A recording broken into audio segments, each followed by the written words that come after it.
Okay, so we are live. Hello to all our audience, बहुत बहुत शुभकामनाएं धनतेरस की आप सभी को। और हमारे साथ आज जो स्पेशलिस्ट हैं, हमारे साथ अजय केडिया जी मौजूद हैं एक बार फिर से, founder and director of Kedia Capitals. और काफी ज्यादा समय से उन्हें एक्सपीरियंस है कम्युनिटी मार्केट में, और उन्हें ज्यादा इससे इंट्रोडक्शन की जरूरत नहीं है, आप सभी बखूबी उन्हें जानते हैं। पिछली बार भी हमने पॉडकास्ट किया था, और जैसे कि आज धनतेरस है तो सोने चांदी की खरीदारी में आप सभी दिलचस्प होते हैं, और आज कम्युनिटी ज्यादा खरीदारी होती है। तो हमारे साथ स्पेशलिस्ट अजय केडिया जी जुड़ गए हैं, और उनसे बेहतर कोई हमें राय नहीं दे सकता कमोडिटी मार्केट में खरीदारी को लेकर। आपका बहुत बहुत स्वागत है अजय जी, और धनतेरस की आपको बहुत बहुत शुभकामनाएं। बहुत बहुत धन्यवाद चित्रा जी, मुझे बुलाने के लिए। आपको और सभी दर्शकों को धनतेरस की शुभकामनाएं, हैप्पी दिवाली वंस अगेन। और लिटरली ये मौके पे अगर मैं आ रहा हूँ और जिस ढंग से सोने चांदी में चाव बना हुआ है, तो कल की गिरावट का तो ऐसा लग रहा है कि सबकी धनतेरस काफी अच्छी जानी है। बिल्कुल। और जानी चाहिए, अच्छी जानी भी चाहिए। धनतेरस हमारे देश में, धनतेरस और दिवाली ऐसा मौका है जब सोने चांदी की ज्यादा खरीदारी होती है। और ऐसे ही पता चलता है हमारे मार्केट में भी, जितने सोने बिकते हैं, जितनी चांदी बिकती है, कि हमारे देश में फिलहाल इकोनॉमी क्या है। तो बहुत सारे सवाल पिछली बार अजय जी जब हमने पॉडकास्ट किया था तो दर्शकों के भी आए थे, तो उसी सिलसिले से जुड़े मैं आपसे सवाल करना चाहूंगी। और आज भी आज तो धनतेरस है, और हमने एक बार फिर से देखा है सोने की जो प्राइस है उसमें उछाल हुआ है धनतेरस से पहले ही। और करंट मार्केट और ट्रेंड्स के बारे में आपसे पूछना चाहूंगी मैं। पिछले 6 से 12 महीनों में गोल्ड और सिल्वर की कीमतें लगातार जो है उसमें उछाल देखी जा रही है। हालांकि चांदी की खरीदारी इस वजह से ज्यादा हो गई है मार्केट में। मैंने आज ही ये देखा कि चांदी की खरीदारी लोग ज्यादा इसलिए कर रहे हैं क्योंकि सोने की कीमतें ज्यादा बढ़ गई हैं।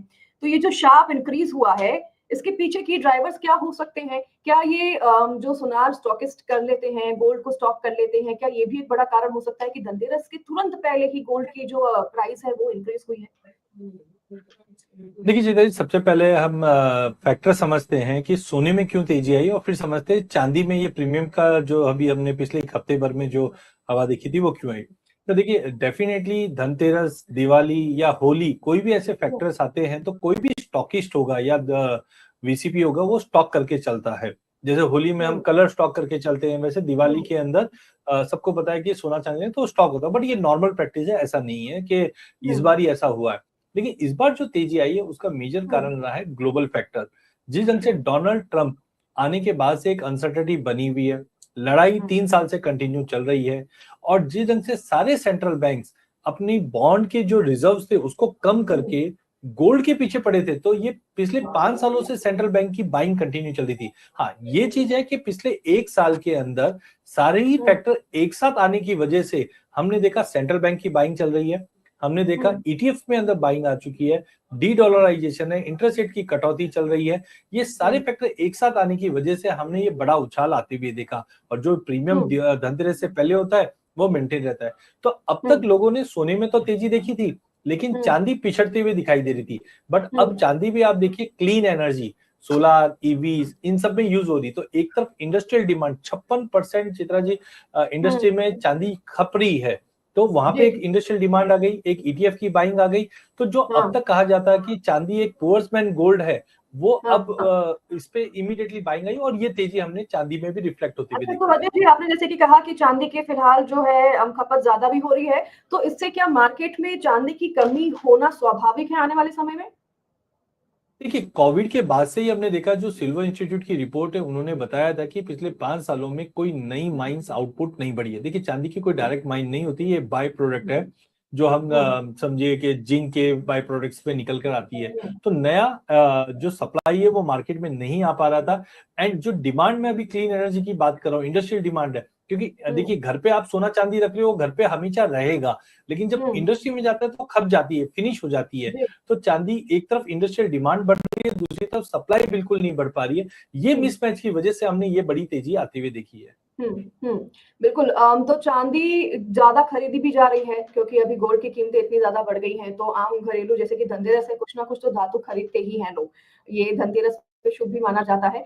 तो चांदी और गोल्ड के साथ हमने देखा है कि बाकी अन्य धातुओं की तरफ भी लोग ज्यादा आकर्षित हो रहे हैं, और वो भी ज्यादा खरीदारी कर रहे हैं। हालांकि जिनकी क्षमता है वो गोल्ड तो खरीद ही रहे हैं, लेकिन चांदी की कीमत, जैसे कि आपने बताया कि अभी फिलहाल चांदी जो है वो अब इंडस्ट्रीज में ज्यादा इसकी खपत होने लगी है। तो इसकी वजह से क्या हम समझे चांदी की कीमतें और बढ़ सकती हैं आने वाले समय में? नहीं, ऑलरेडी अगर हम देखते हैं पिछले, अगर मैं दिवाली से अभी तक की अगर बात करूं तो चांदी करीबन 80-85% बढ़ गया। पिछले दिवाली हमारी 31 अक्टूबर को थी जब चांदी करीबन 94,000 के करीब थी, और आज हम देख रहे हैं जो हाई लगा है वो 1,70,000 का फ्यूचर्स पे लगा, जबकि हाजिर में तो 2 लाख का लेवल पार कर चुका है। तो मुझे लगता है यस, पहला चीज चांदी, जिस ढंग से सोना महंगा हो रहा है लोगों का ध्यान चांदी में आ रहा है। इनफैक्ट सेंट्रल बैंक, जैसे रशियन सेंट्रल बैंक है, मिडिल ईस्ट है, इन लोगों ने भी चांदी को एज अ सेंट्रल बैंक के रिजर्व्स में डाल दिया है। तो इंडस्ट्रियल डिमांड, सेंट्रल बैंक की बाइंग, ईटीएफ की बाइंग सब आने की वजह से मुझे लगता है चांदी में अभी भी स्कोप है, क्योंकि 2011 में आप देखिए इंटरनेशनल में चांदी ने $50 मारा था और सोने ने मारा था $1920। आज सोना $4,300 पहुंच चुका है, मतलब मोटा मोटी डबल हो गया है। लेकिन चांदी आज भी हम 53,000 मार के, अभी $53 मार के आज $50 पे ही है। तो चांदी अभी भी मुझे लगता है काफी सस्ती है। हालांकि एक 80% की तेजी के बाद, जैसे लास्ट वीडियो में मैंने कहा भी था कि छोटा एक करेक्शन आ सकता है, तो कल हमने करेक्शन भी देखा था 6 से 8% का। बट मुझे लगता है कि चांदी लॉन्ग टर्म के लिए अभी भी काफी सस्ती है। ठीक है। एक आम आदमी की बात करें, एक आम इन्वेस्टर की बात करें, तो गोल्ड और सिल्वर में वो कैसे इन्वेस्ट कर सकता है, इसके बारे में अगर आप हमारे दर्शकों को समझा सकें, क्योंकि कई तरीके के होते हैं गोल्ड और सिल्वर में इन्वेस्टमेंट्स। तो फिजिकल गोल्ड सिल्वर होते हैं और ईटीएफएस होते हैं, सोवरेन गोल्ड बॉन्ड्स होते हैं, एसजीबी जिसे हम कहते हैं, डिजिटल गोल्ड होते हैं। तो किस तरह से गोल्ड में हमारे जो भी ऑडियंस है देख रहे हैं, वो इन्वेस्ट कर सकते हैं जिससे कि वो फायदे में रहे? देखिए, सबसे पहले जैसे मैंने पहले भी कहा था कि इंडियन आदमी कभी भी सोना चांदी बाय नहीं करता था, कंज्यूम करता था। तो हमने कभी उस पॉइंट ऑफ व्यू देखिए, जब आप निवेश करते हो तो आपको ये पता होना चाहिए मुझे 20% 25% का रिटर्न मिलेगा तो मैं बुक कर लूंगा। जैसे हमने एफडी में पैसा डालते हैं तो हमको 60% की उम्मीद रहती है, म्यूचुअल फंड में डालते हैं तो 12% की उम्मीद होती है। लेकिन हाँ, 5-7 सालों में ये उभार हुआ है। इनफैक्ट मैं बोलूंगा 2014 से, क्योंकि गवर्नमेंट ऑफ इंडिया ने आपने सुना होगा तो gold bond, 7 year gold bond launch किया था, जहां पे 2.5% का इंटरेस्ट कंपोनेंट भी था। तो वो एक तरीका था कि मैं गोल्ड में निवेश करूं, मुझे गोल्ड की वैल्यू प्लस कुछ इंटरेस्ट भी मिले। वहां से ये चीज चालू हुई। तो पहले आप खुद का केवाईसी कीजिए कि आपको सोना या चांदी कंजम्पशन के लिए चाहिए या इन्वेस्टमेंट के लिए। कंजम्पशन है, आज भी आप लेके चलिए। लेकिन अगर निवेश के लिए चाहिए तो आपके पास ऑप्शन क्या क्या है। सबसे पहले है, आप अगर फिर भी फिजिकल में ही जाना चाहते हो तो आप कॉइन या बार के रूप में जाइए, बिकॉज वहां पे मेकिंग चार्ज बहुत मिनिमल हो जाता है। लेकिन फिजिकल लेने में आपका कैरी ओवर कॉस्ट रखना, चोरी का, ये बहुत टेंशन होता है। तो अब डिजिटल फॉर्म में आ गए, जैसे आपने बताया बॉन्ड, तो बॉन्ड अवेलेबल है, सेकेंडरी मार्केट में अवेलेबल है, वहां पे आप ले सकते हैं। दूसरा है ETF. ETF is as good as, जो फिजिकल में आप सोना चांदी ले रहे हैं वैसे आप डिजिटली ले रहे हैं, तो वो आप ईटीएफ के फॉर्मेट में ले सकते हैं, जैसे म्यूचुअल फंड के यूनिट्स होते हैं। अच्छा, म्यूचुअल फंड से याद आया कि अब म्यूचुअल फंड इंडस्ट्री में भी आपने सुना होगा mid cap, large cap, index fund. अब इनके पास आ चुका है multi asset fund. Multi asset fund में इनका 20 से 25% का कंट्रीब्यूशन कमोडिटी में, मतलब सोने चांदी में होता है। तो आप म्यूचुअल फंड के द्वारा, ईटीएफ के द्वारा, बॉन्ड के द्वारा, और एक लास्ट अब अच्छा ऑप्शन है वो है फ्यूचर्स के द्वारा। एमसीएक्स, एनएससी ऐसे एक्सचेंज है। यहाँ पे पहले डिलीवरी में लोगों को थोड़ी सी क्लैरिटी नहीं थी, बट एक्सचेंज के माध्यम से भी आप डिलीवरी ले सकते हो, एज लो एज आप 5 ग्राम 10 ग्राम ये फॉर्मेट में भी ले सकते हो। तो फ्यूचर्स में लेने का बेनिफिट क्या है, आप टोकन देके बुक कर लीजिए, 10-15% का मार्जिन होता है। और हाँ, डिलीवरी आपको इमीडिएट नहीं मिलती, 2 महीने 3 महीने के बाद मिलती है, बट वहां पे आप एक्सचेंज के माध्यम से डिलीवरी भी ले सकते हो। तो ये और माध्यम है जहां पे आप निवेश के लिए सोने और चांदी में इन्वेस्ट करके ले सकते हैं बेनिफिट। तो अगर कंजम्पशन नहीं करना चाहते, इन्वेस्टमेंट करना चाहते हैं, तो डिजिटल तौर पर जाना ज्यादा बेहतर होगा, ये सरल शब्दों में कहना ठीक है?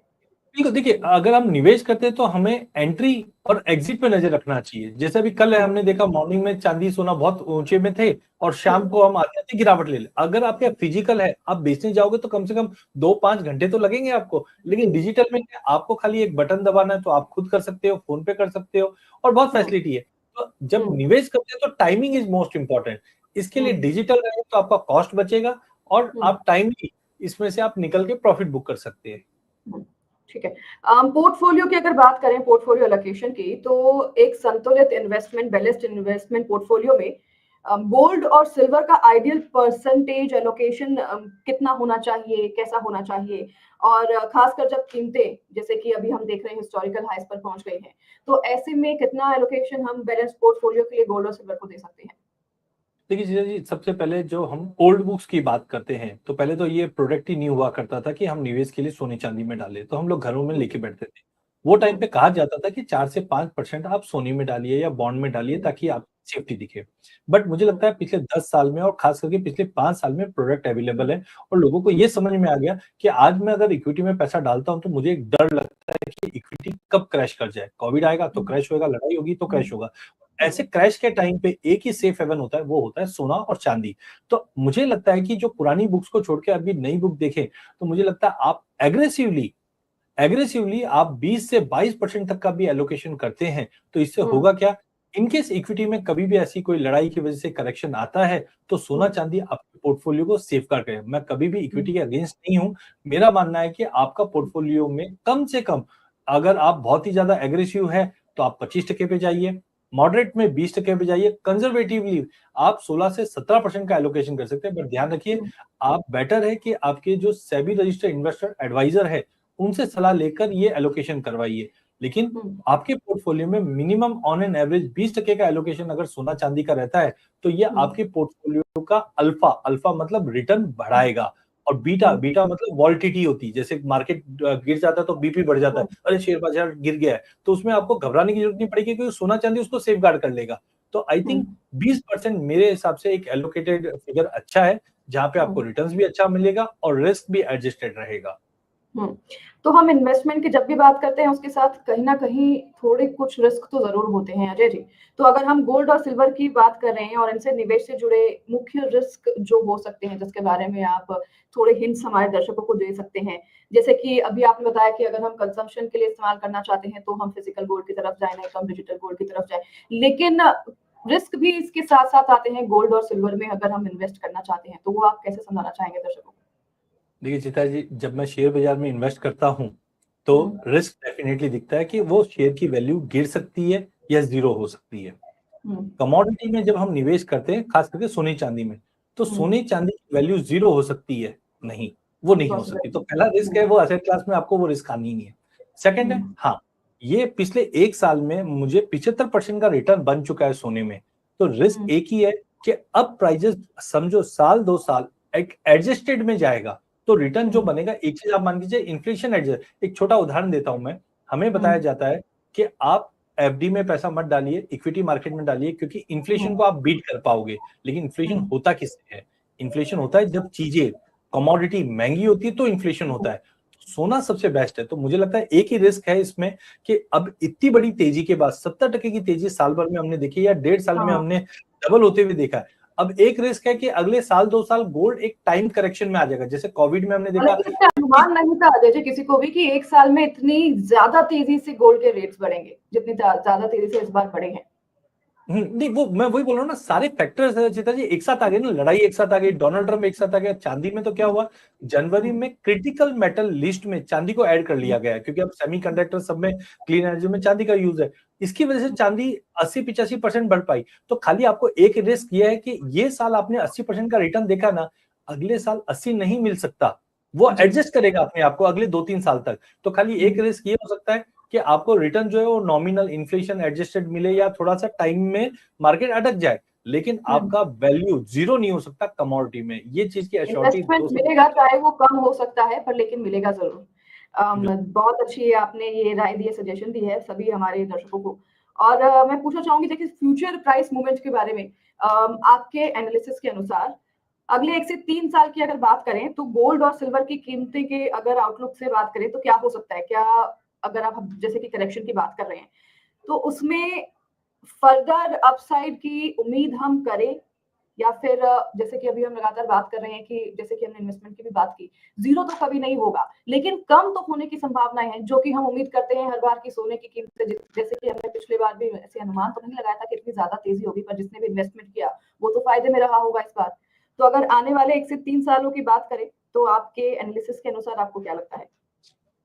देखिए करंटली जो रैली स्टार्ट हुई है उसमें हुँ, 5-7 कारण थे अब सुनने में आया है कि कल एक अपडेट आया था डोनाल्ड ट्रंप का कि मैं प्रेसिडेंट पुतिन से मिलूंगा अगले हफ्ते और हुँ, ये लड़ाई रुकवाने की कोशिश करूंगा लड़ाई रुकेगी सोने में करेक्शन आ जाएगा यहाँ हुँ, पे सीज फायर मिडिल ईस्ट में हो चुका है हुँ, साथ में इंटरनेट में कटौती में अगर पहुंच जाता है तो कहीं ना कहीं हम देखें शटडाउन, यूएस का शटडाउन चल रहा है, गवर्नमेंट शटडाउन है, अगर वो ओपन हो जाता है तो थोड़ा करेक्शन आएगा। तो मेरा मानना है कि अगले 1 साल के अंदर सोना, जितनी रैली हमने पिछले 2 सालों में देखी उतनी बड़ी तो नहीं दिख रही, क्योंकि एक एक चीज सॉर्ट आउट होते हुए दिखता है। तो मैं कोई शॉर्ट की सलाह नहीं दे रहा हूं कि आप बेच दीजिए आपका सोना, बट अगले 1 साल में जो रिटर्न्स अब तक हमने देखे हैं ना, वैसा नहीं बनेगा, एक इन्फ्लेशन एडजस्ट मिल जाएगा। लेकिन हाँ, 3 से 5 साल की अवधि की बात करें तो मुझे लगता है कि सोना डेफिनेटली जो ऑन एन एवरेज 12-15% का गेन दिखाता है पिछले 5-7 सालों में, एक रेगुलर बना है, वो आ सकता है। लेकिन चांदी इंपॉर्टेंट है, इस पे आपको नजर रखना है, क्योंकि चांदी अब एक इंडस्ट्रियल मेटल हो चुकी है और उसको देखने का अच्छा तरीका है गोल्ड सिल्वर रेशियो। मतलब गोल्ड के भाव को आप चांदी के भाव से डिवाइड कीजिए तो आपको एक रेशियो निकल के आएगी। वो रेशियो इस वक्त है 82 के आसपास का। अब ये रेशियो क्या बताता है, इकोनॉमी अच्छी है या खराब है। अगर ये रेशियो बढ़ रही है तो इसका मतलब अनसर्टेनिटी है, और ये रेशियो अगर नीचे गिर रही है, मतलब 90, 80, 70, 60 अगर ऐसा नीचे आ रहा है, इसका मतलब इकोनॉमी अच्छी हो रही है, इसलिए लोग सोने से निकलकर चांदी की तरफ जा रहे हैं। अब चांदी इंडस्ट्रियल मेटल भी है। 50 सालों में चित्रा जी ये 30 के नीचे नहीं गई और 90 के ऊपर नहीं गया। कोविड में 126 और मार्च अप्रैल में करीबन हमने 107 देखा।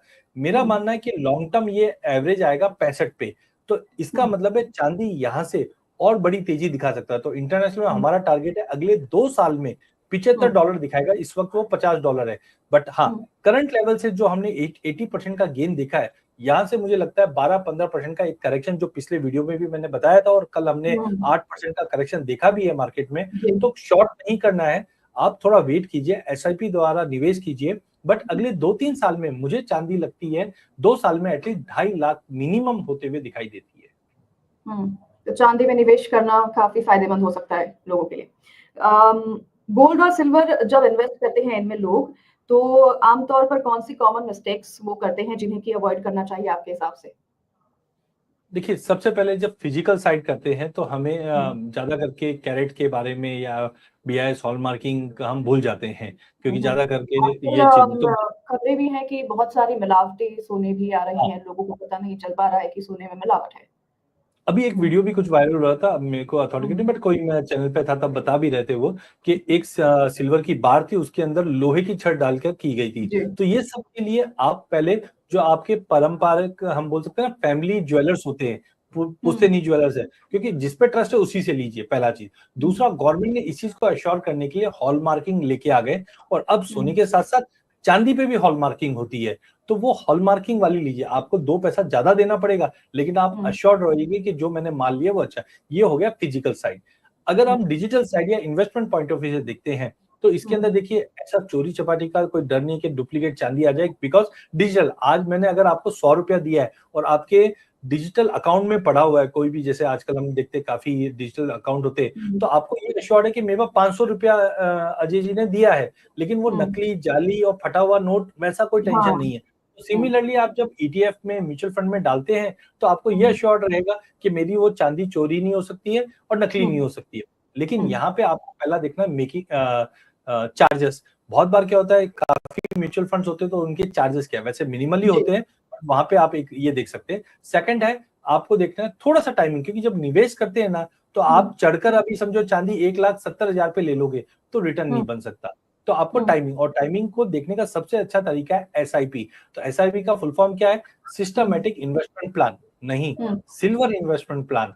तो आप अगर एसआईपी के द्वारा अगर चांदी में निवेश करते तो होगा क्या, जो फ्लक्चुएशन चल रहा है मार्केट में, जैसे हमने 20,000 रुपए की तेजी देखी, 30,000 रुपए की मंदी देखी, तो ऐसे समय में आप डिसिप्लिन इन्वेस्ट कर पाओगे। तो मुझे लगता है एक चार्जेस को आप देखिए, बाकी चोरी चपाटी का कोई टेंशन नहीं है, और एक एसआईपी के द्वारा निवेश करोगे तो लॉन्ग टर्म आपको बेटर प्राइसिंग और एक एवरेज आउट प्राइसिंग मिलेगी। ये आपने बहुत अच्छी बात कही अजय जी, और मैं भी बताना चाहूंगी दर्शकों को, जब फिजिकल गोल्ड और चांदी हम खरीदने जाते हैं तो जैसे कि आपने बताया कि खबरें भी आजकल आ रही हैं कि नकली, और जैसे कि अजय जी ने बताया चांदी का बार है लेकिन अंदर उसमें लोहा, और सोने के साथ भी ऐसी बहुत सारी मिलावट पाई जा रही है। तो आईएसआई जो हॉलमार्क है, आप हॉलमार्क देखकर ही लीजिए, और शायद से गवर्नमेंट का एक ऐप है जिस पर आप चेक कर सकते हैं, जो भी आप कमोडिटी ले रहे हैं उसका एक कोड होता है, वो कोड आप उस ऐप पर डालकर चेक कर सकते हैं कि आप ये सही है या नहीं है, या नकली है या फिर सही है। एक और सवाल है मेरा आपसे, लगातार अगर आज के समय में इन्वेस्टर जो भी हैं, गोल्ड और सिल्वर में निवेश करने के बारे में बहुत सोचते हैं, आज के यूथ जो है बहुत सोचते हैं, पर लेकिन पुराने ज़माने में तरीका अलग होता था। लोग जो है गोल्ड फिज़िकल तौर पर लेते थे और अभी जैसे कि आपने लोगों को बताया भी है कि डिजिटल तौर पर लेना ज़्यादा फ़ायदेमंद आज के दौर में हो गया है। तो आपकी एक फाइनल पीस ऑफ एडवाइस क्या रहेगी आज के यूथ के लिए कि किस तरीके से वो इन्वेस्ट करें ताकि उनका पोर्टफोलियो भी अच्छा रहे और आगे आने वाले समय में वो फ़ायदे में रहेंगे? जी, ये काफ़ी अच्छा सवाल है और ये गैप सामने दिखता भी है। पहले देखिए हुँ, जो हम आज एसआईपी की बात कर रहे हैं, ये कोई नए वर्ड नहीं है। आज हुँ, हमारे हिंदू रिचुअल्स में ये पहले से चलते हुँ, आ रहे हैं, जिसको हम हुँ, बोलते हैं अक्षय तृतीया और धनतेरस। वो क्या बताता है कि साल में एटलीस्ट 2 बार तो आपको सोना-चांदी लेना ही है, वो रिचुअल के साथ जोड़ा गया है। जी, लेकिन बीच में हम देख रहे हैं जो जेन ज़ी आए हैं, जो मोबाइल जनरेशन में हैं देखें, तो इनको हुँ, नए फैंसी आइटम्स दिखने लग गए, जैसे कुछ ब्लॉकचेन ये क्रिप्टो ये हुँ, सब। बट हुँ, आप ये देखिए ये रियल मनी है सोना-चांदी जो हमारे घरों में पड़ा है।